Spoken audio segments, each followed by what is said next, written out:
अपने जनपद के सभी लोगों का बहुत बहुत आभार व्यक्त करना चाहता हूँ। कल जिस तरीके से अपार स्नेह और आशीर्वाद मुझे जनपद वासियों ने दिया है,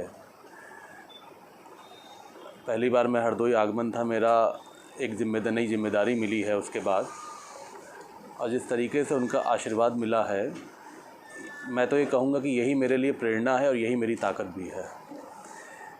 जिस तरीके से मुझे काम करने की ताकत मिलती है, अपने लोगों का स्नेह जो मुझे मिलता है, और मैं आश्वस्त करना चाहता हूँ जनपद वासियों को, हालांकि जो पद है वो क्योंकि कॉन्स्टिट्यूशनल पद है और मेरी जिम्मेदारी अब पूरे प्रदेश की बन जाती है, लेकिन क्योंकि मैं यहाँ पे जन्मा हूँ, मैंने यहाँ पे पढ़ाई करी है और मैंने यहाँ से राजनीति की शुरुआत भी करी है, इसलिए मैं ख़ास तौर से अपने जनपद वासियों से ये ज़रूर कहूँगा कि अपने हरदोई जनपद के लिए जहाँ भी जो भी करना पड़ेगा आप, और जो भी कुछ योजनाएं मैं ला पाऊँगा, मैं अपने जनपद वासियों के लिए लाऊँगा।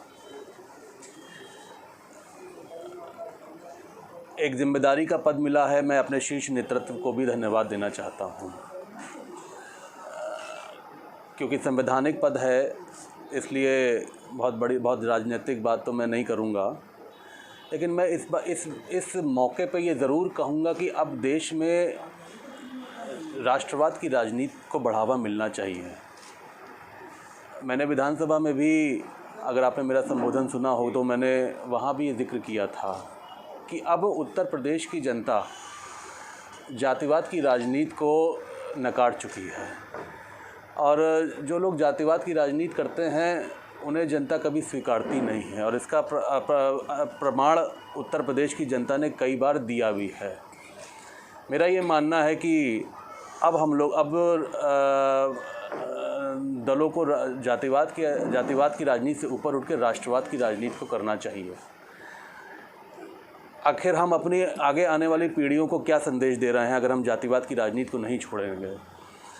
हमें आज हमारा राष्ट्र, हमारा भारत, हमारा देश, जो मैं कहता हूँ विश्व का एक सबसे बड़ा लोकतांत्रिक देश है, और आज हमारे देश का नेतृत्व जो कर रहे हैं वो भी हमारे देश को नई ऊंचाइयों पर ले जा रहे हैं। तो आज हमें अपने आगे आने वाली पीढ़ियों को कम से कम एक राष्ट्रवाद की और राष्ट्रभक्ति की एक जो होता है आना चाहिए, अंदर से होना चाहिए कि लोग हम अपने देश के लिए कुछ करना चाहते हैं, हम अपने देश को आगे बढ़ाना चाहते हैं। और मैं चाहता हूँ कि अब सब लोग इसकी बात करें, आगे बढ़ें, और आगे आने वाली पीढ़ियों को कम से कम ये समझ में आए कि हम जो कुछ भी हैं अपने देश की बदौलत है, अपने राष्ट्र की बदौलत है, अपने राष्ट्र के लिए जो कुछ भी करना पड़े हम करेंगे। साथ ही मैं जनपद के क्योंकि कुछ प्रमुख मुद्दे हैं, मैं उस पर हाईलाइट ज़रूर करना चाहता हूँ। सबसे मुख्य मुद्दा किसानों का मुद्दा है, और मैं तो कहूँगा हमारा देश, हमारा प्रदेश आज जहाँ भी है वो किसानों की मेहनत की बदौलत है। किसानों का खून पसीना, उनकी मेहनत उसमें जुड़ी हुई है। आज मैं देख रहा हूँ कि तमाम कुछ दल, विपक्षी दल, कुछ दल, मैं दलों का नाम तो नहीं लूँगा, लेकिन आप सब जानते हैं कि किसानों का एक मुद्दा बना के अपनी राजनीति करना चाहते हैं, जो मैं समझता हूँ बिल्कुल भी उचित नहीं है। किसान हमारे लिए सर्वोपरि है, और किसान हित में जो कुछ भी निर्णय लिए जा रहे हैं वो किसान हित में ही लिए जा रहे हैं। और ये मैं मानता हूँ कि जब तक किसान खुशहाल नहीं होगा, प्रदेश खुशहाल नहीं होगा, देश खुशहाल नहीं होगा। तो मैं ये कहना चाहता हूँ कि किसानों के हित में जो भी और जहाँ भी जो कुछ भी कर सकते हैं कर रहे हैं, और आगे करते भी रहेंगे। जनपद में मैं प्रशासनिक अधिकारियों से ज़रूर चाहूँगा, धान की खरीद की शुरुआत हो गई, सेंटरों पे खरीद की शुरुआत हो गई है, धान बड़ी मात्रा में आ भी रहा है। मैं चाहूँगा कि आप इस पर थोड़ा सतर्कता बरतें, सेंटरों का समय समय पर उसका निरीक्षण हो। शिकायतें आती हैं, और हर बार का शिकायतें ये आती हैं कि कुछ सेंटर धान खरीदते नहीं हैं, किसानों का शोषण भी किया जाता है। लेकिन मैं ये चाहूँगा कि उन लोगों पर कठोर कार्रवाई भी होनी चाहिए। धान खरीद बिल्कुल स्मूथली चले, और जो लक्ष्य सरकार ने तय किए हैं धान खरीद के, उस लक्ष्य को पूरा करें, जिससे कम से कम सारे किसान, चाहे छोटा किसान हो, चाहे मध्यम वर्गीय किसान हो, चाहे बड़ा किसान हो, सबकी फसलों की खरीद हो। और जो एक सरकार की जो नीयत है, वो उस नीयत के जो उनकी मंशा है, उस मंशा के आधार पे सभी लोगों की धान खरीद हो।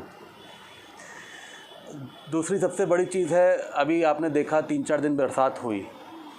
बरसात में ये भी सूचनाएं, खबरें आई कि कुछ फसलें भी ख़राब हुई हैं। मैं जिलाधिकारी से कहना चाहता हूँ और यहाँ की प्रशासनिक मशीनरी से कहना चाहता हूँ कि इसका तुरंत सर्वे करा लिया जाए और जिन किसानों को नुकसान हुआ है उसका एक ब्यौरा बना के तुरंत शासन को भेज दिया जाए, जिससे उनको उनकी नुकसान की भरपाई हो सके।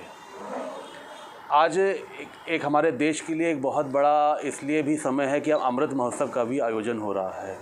आज़ादी के 75 साल पूरे होने के उपलक्ष्य में अमृत महोत्सव बना रहे हैं, जिसमें बहुत सारे आयोजन किए जा रहे हैं। ये हम लोगों के लिए गर्व की बात है कि आज़ादी के 75 साल बाद तमाम ऐसी योजनाएं, बहुत सारे ऐसे चीज़ें जो अभी तक नहीं शुरू हो पाई थी, उसकी शुरुआत अब की जा रही है। हम लोग को ये महोत्सव धूमधाम से मनाना चाहिए और मैं तो चाहूँगा कि ये एक देशभक्ति और एक हमारा देश कैसे मजबूत हो, उसके लिए एक बड़ा कदम होगा। और मैं अपने आखिरी में मैं ये ज़रूर कहूँगा कि अपने सभी वरिष्ठों का, अपने सभी साथियों का और सभी लोगों का मैं आशीर्वाद ले रहा हूँ इस मौके पे। जिस संवैधानिक पद पे आज मैं बैठा हूँ और एक बड़ी जिम्मेदारी आज मेरे कंधों पे है, उसको मैं पूरी निष्ठापूर्वक उसको निभा पाऊँ, इसके लिए मैं अपने सभी वरिष्ठों का आशीर्वाद लेता हूँ।